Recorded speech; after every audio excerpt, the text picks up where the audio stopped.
pierced through my eyelids, causing me to open my heavy, tired eyes. I reluctantly come to consciousness after leaving an amazing dream. What an escape. It was me, Brent Perry, and my best friend Gary Winters. We made a cake for my birthday. That's just like Gary, always shining into my day. I need to check my phone and see if he responded to my text from last night. No text. Oh. Email. No. Come on, I called Gary 10 times, texted 5, sent 2 super long emails. No response. He's so sweet, but has a skull that's too thick. Take a hint.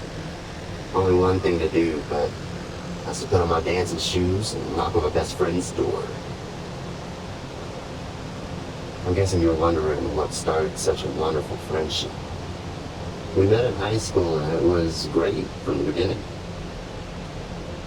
I noticed he was having some trouble with the other kids because of the way he dressed, and I hooked him up with a care package, a clothes packed with flavor, free of charge.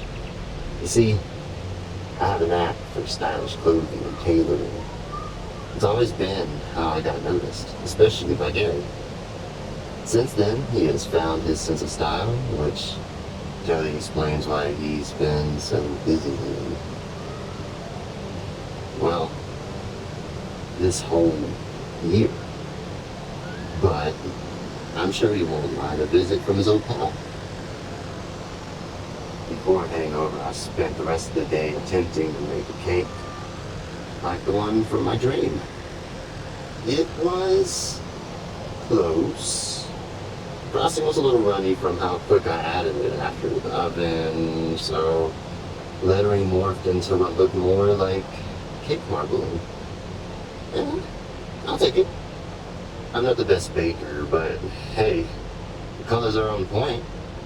Should taste good. Who doesn't like a surprise cake? This should lighten my confrontation a tad. I packaged the cake in a large Tupperware container. The bottom lid doesn't hold perfectly, but it'll have to do. I placed the cake in the passenger seat, like a newborn baby. I fasten my seatbelt and make one more call to make sure he's home. No answer. Maybe he's still sleeping. After a short drive, I pull up to Gary's home. Such a nice place. It's not very big, but it's a cozy 2-story home. My favorite is his balcony at the top. When I came to size him for clothing, we ended it with refreshments on the balcony. It was such a beautiful day on top of that. I grabbed the cake and walked to the front door. I pressed my finger to the doorbell button. I could hear someone walking downstairs, causing my excitement to skyrocket. Hands shaking under my flimsy lid. It's been so long since I've seen my friend in person. The door unlocks and opens, and it's Gary.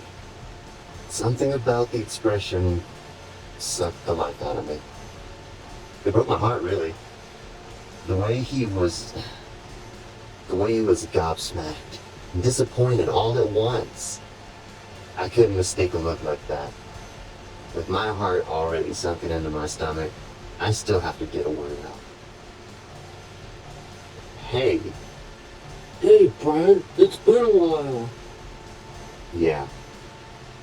It's been a year, Gary. Listen, Gary. I didn't come to make you feel bad, I just... Brent? Yeah? Your box is leaking.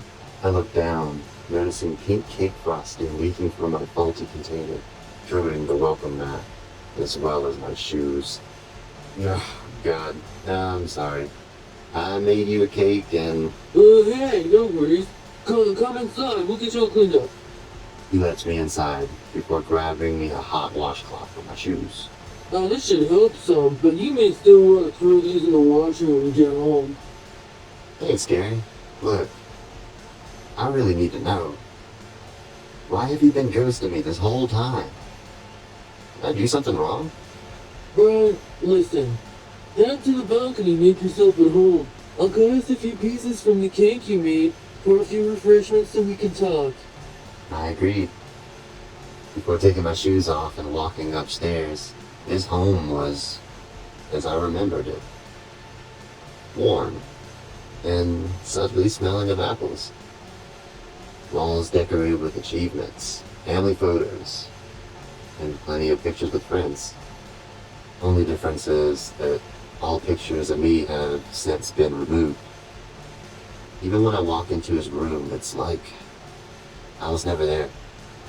Completely deleted. I got out to the balcony, leaning against the rail, feeling hurt and betrayed. The pain forced tears to swell in my eyes.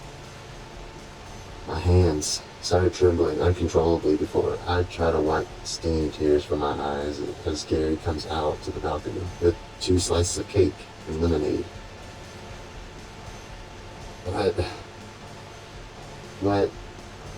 What the hell is this? Whoa, easy. What's going on with you? After everything we've been through, after everything I did to show you I cared, you excommunicate me from your life. Why? What's gotten into you? You're acting insane! Insane. Insane is pretending someone means something, even as they come cake in hand to talk things over. You took all of our pictures down. Why? You never told me anything was wrong. Well, you said it yourself, Brent. What? What did I say, Gary? Well, it's been a whole year since we spoke. I finally got what I wanted. A girlfriend, new friends. I started getting more popular, and all you wanted was a pity party. The indifference in his voice cut my vocal cords. It's like he never cared at all.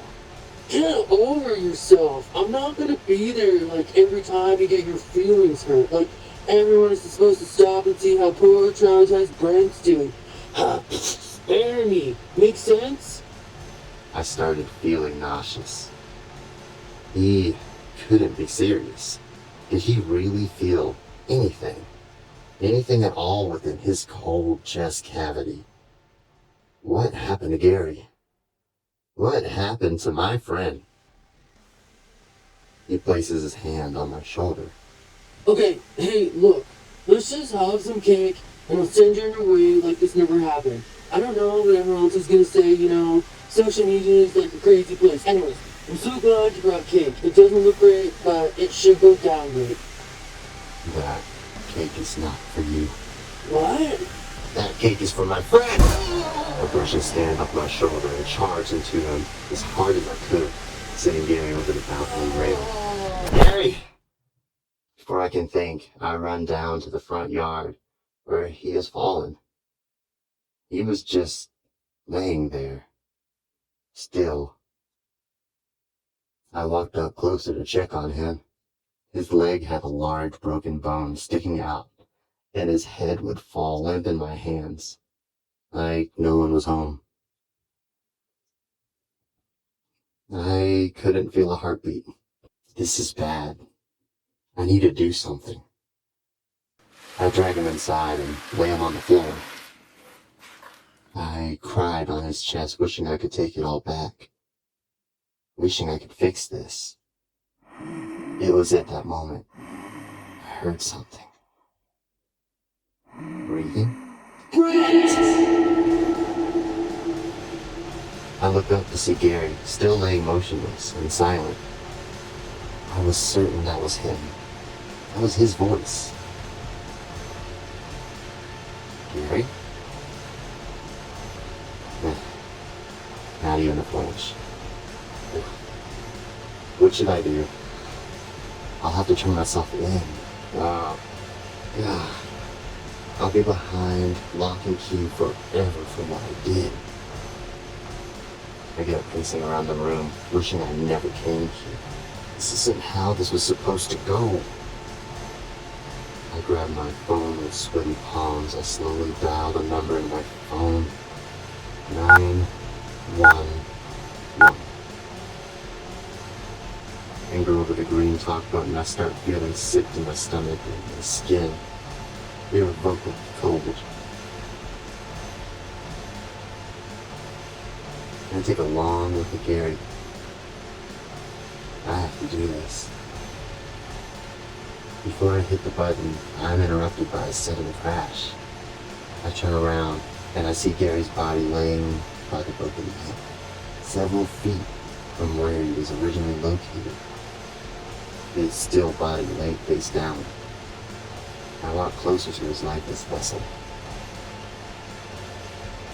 Gary, his head turns at a jagged angle with this unnerving crack. Hey, I couldn't let you do that to yourself. I drop my phone, shocked at what lay before my unprepared eyes. Hey, not to pressure you, but I'm not laying in the most comfortable position. Throw me on the couch, like I'm not picky. I walk over and kneel to lift him, but I'm taken back by how relaxed his body is, like holding a large, lifeless doll that dangles with limp limbs. I gently placed his body on the couch, tucking him in with the large, warm comforter I found on his lazy boy recliner nearby. Oh, that's so much better. Now, if it's not too much trouble, I would love some cake and lemonade. Did I smell strawberries in the frosting? Sorry, all this really worked up quite the appetite. I walk away unsure what to think, but at the same time, there's something sure about the way he spoke to me. It was probably the most pleasant I've felt around him in over a year. Maybe this was the change we needed to fix things. I come back into the room with a tray of refreshments from the balcony. There he is. Hey. I couldn't help but smile. I move the coffee table closer and slide his plate to the edge, paired with a glass of lemonade. Now that's a presentation. Forget what I said earlier. This looks great. Thank you. His face fell in a disappointed slump. Everything all right, bud? Yeah, no, everything's great. Thanks, really. It's just... What is it, Gary? You can tell me. Well, I've been having a hard time with my body since the fall. And I would just love it if you could spoon feed me until I feel better. Yeah, sure. It's the least I could do till you're feeling like yourself again. I take the spoon and scoop a bit of cake and pink frosting and nudge it up to a still and partially open mouth. He doesn't react, so I gently press the spoon forward. I scrape the cake off the roof of his mouth and pour some lemonade into his mouth to wash it all down. Ah, hell, dude, you're making a mess. Cloudy lemonade leaks out of the side of his mouth onto his shirt and lap. I pat him down with the towel I grabbed from the restroom. There. All set, man. You're starting to smell like shit, but this will have to do for now. Better? Better. You know what, pal? I was wrong about you. How so? I originally thought you'd help me find good friends, but it was you the whole time. You were the friend I needed all along. Sorry I took that for granted. Best friends forever. Those words filled me with comforting warmth. I used to think was simply unattainable. Deep need now. Fulfilled. I feel ready for anything. Hey, Gary, is that your parents? Gary? His body sat silent on the couch, like before, but even colder. Gary, don't do this right now. We have to tell your folks what happened. What happened to best friends forever, you son of a bitch? What happened to that? I can hear keys jingling at the front door. Gary, you have to tell them something. Anything. They won't understand where I'm coming from. Fine. You want to play shy? Have it your way. I lean in and throw his cold arm over my shoulder, lifting his bloating body up and directing us towards the front door. Dude, you should have told me cake upset your bowels so bad. You really let it go. Hello, Mr. and Mrs. Winters. Where are my manners? Have some cake!